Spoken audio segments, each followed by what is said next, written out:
حرج و گناہ نہیں۔ جب اللہ کی طرف سے یہ حکم نازل ہوا کہ ان کی زیارت، صفا و مروہ کی زیارت میں کوئی حرج و گناہ نہیں ہے، بلکہ حج و عمرہ دونوں عبادتوں میں صفا و مروہ کا طواف ضروری ہے۔ یہ تفسیر ساوی کی جلد 1 صفحہ نمبر 132 پارہ نمبر 2 اور سورہ بقرہ کی آیت نمبر 185 میں موجود ہے۔ فتح مکہ کے دن حضور سید اکرم صلی اللہ علیہ وآلہ وسلم نے ان دونوں پہاڑیوں پر سے اصاف و نائلہ، اب یہ فتح مکہ کے دن ہوا کہ اصاف و نائلہ دونوں بتوں کو توڑ پھوڑ کر نیست و نابود کر دیا، اور ان دونوں پہاڑیوں کو حسب دستور سابق مقدس و معظم قرار دے کر ان دونوں کا طواف حج و عمرہ میں ضروری قرار دیا گیا۔ چنانچہ قرآن پاک میں اس طرح ارشاد ہوا ہے، پارہ 2 سورہ بقرہ آیت نمبر 158۔ ترجمہ قرآن: بے شک صفا اور مروہ اللہ کے نشانوں سے ہیں، تو جو اس گھر کا حج یا عمرہ کرے اس پر کچھ گناہ نہیں کہ ان دونوں کے پھیرے کرے، اور جو کوئی بھلی بات اپنی طرف سے کرے تو اللہ نیکی کا صلہ دینے والا اور خبردار ہے۔ صفا و مروہ دونوں پہاڑیوں پر حضرت حاجرہ رضی اللہ تعالی عنہا نے دوڑ کر پانی تلاش کیا، تو ایک نبی یعنی حضرت ابراہیم علیہ السلام کی بیوی اور ایک نبی یعنی حضرت اسماعیل علیہ السلام کی ماں حضرت بی بی حاجرہ رضی اللہ تعالی عنہا کے قدم ان پہاڑیوں پر پڑ جانے سے ان دونوں پہاڑیوں کو یہ عزت و عظمت مل گئی کہ حضرت بی بی حاجرہ رضی اللہ تعالی عنہا کی ایک مقدس یادگار بن جانے کا ان دونوں پہاڑیوں کو اعزاز و شرف مل گیا، اور یہ دونوں پہاڑیاں حج و عمرہ کرنے والوں کے لیے طواف و سعی کا ایک مقبول و محترم مقام بن گئی۔ اس سے یہ ہدایت کا سبق ملتا ہے کہ اللہ والوں اور اللہ والیوں سے اگر کسی جگہ کا کوئی مقام، کوئی خاص تعلق حاصل ہو جائے کسی مقام کو، تو وہ جگہ بہت معزز و معظم ہو جاتی ہے، اور ہر مسلمان کے لیے وہ جگہ قابل تعظیم و لائق احترام ہو جاتی ہے۔ ورنہ مکہ معظمہ میں بہت سی پہاڑیاں اور چھوٹے بڑے بہت سے پہاڑ ہیں، مگر صفا و مروہ کی چھوٹی چھوٹی پہاڑیوں کو جو تقدس و عظمت حاصل ہے وہ کسی دوسرے پہاڑ کو حاصل نہیں۔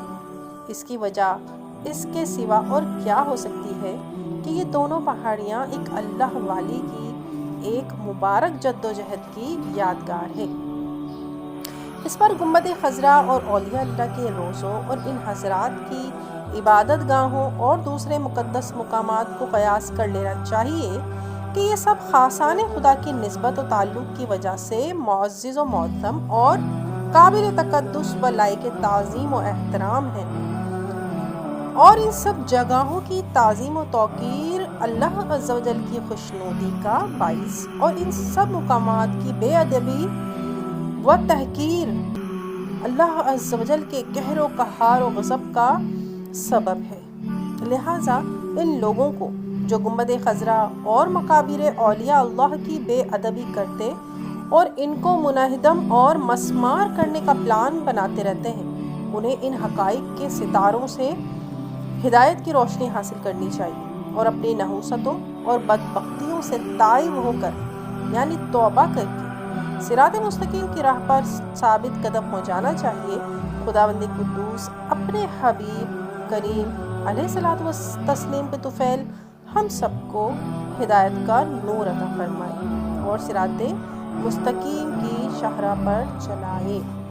آمین بجاہ نبی امین صلی اللہ تعالی علیہ وآلہ وسلم۔ تھوڑا سا آپ کو کیونکہ ہم یہ واقعہ جو ہے حضرت اسماعیل علیہ السلام کا یہاں پر مختصراً ذکر کیا گیا ہے، میں تھوڑا سا اس پہ روشنی ڈال دیتی ہوں کہ جب حضرت ابراہیم علیہ السلام، حضرت اسماعیل علیہ السلام اور بی بی حاجرہ کو اللہ کے حکم سے صحرا میں چھوڑ کر جا رہے تھے، تو حضرت بی بی حاجرہ نے فرمایا کہ آپ ہمیں یہاں پر آپ نے کچھ کھجوریں دے دی اور تھوڑا پانی وہاں ان کو دے دیا.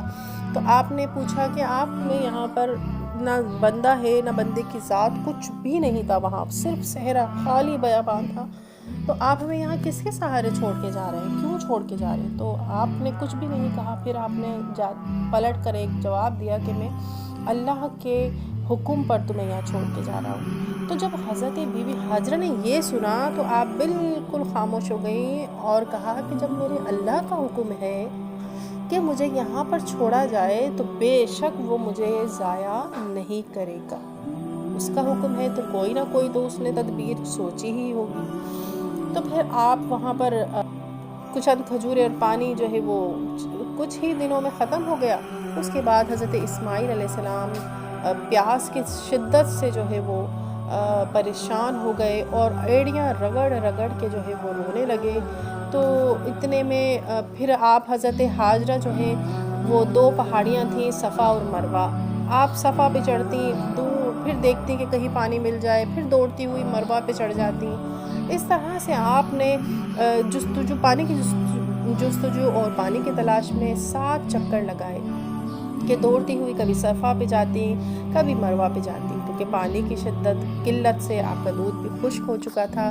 اس لیے حضرت اسماعیل علیہ السلام شدت پیاس سے اور بھوک سے جو ہے وہ آپ رو رہے تھے اور ریگستان کی ریت پر ایڑیاں رگڑ رہے تھے.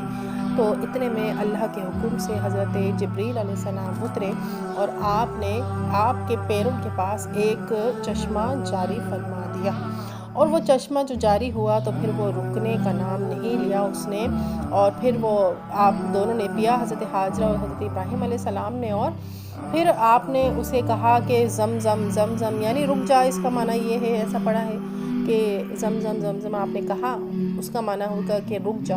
تو جب وہاں پر پانی بہت سارے قبیلے گروہ قافلے گزرے، وہاں سفر کرتے تھے پہلے اس طرح سے، تو انہوں نے جب یہاں پانی دیکھا تو آپ سے اجازت چاہی کہ کیا ہم یہاں پر قیام کر سکتے ہیں. تو پھر ان لوگوں نے وہاں پر قیام کیا اور اس طرح سے وہاں پر ایک شہر آباد ہو گیا. اور جب حضرت ابراہیم علیہ السلام کافی ٹائم بعد جب وہاں پر آئے دیکھنے اپنے بیٹے کو اور حال ان کا جاننے آئے، تو دیکھا تو وہاں ایک شہر آباد ہو چکا ہے، بستیاں کی بستیاں وہاں بسی ہوئی ہیں. تو پھر اس کے علاوہ بھی کافی یہ بڑا واقعہ ہے.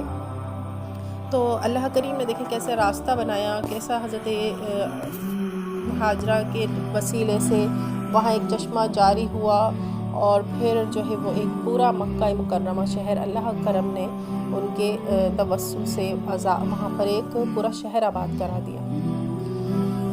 اللہ کریم سے دعا ہے کہ جو کچھ بھی سنا اس سے بہت کچھ سیکھنے اور اس پر عمل کرنے اور دوسروں تک پہنچانے کی توفیق مرحمت فرمائے.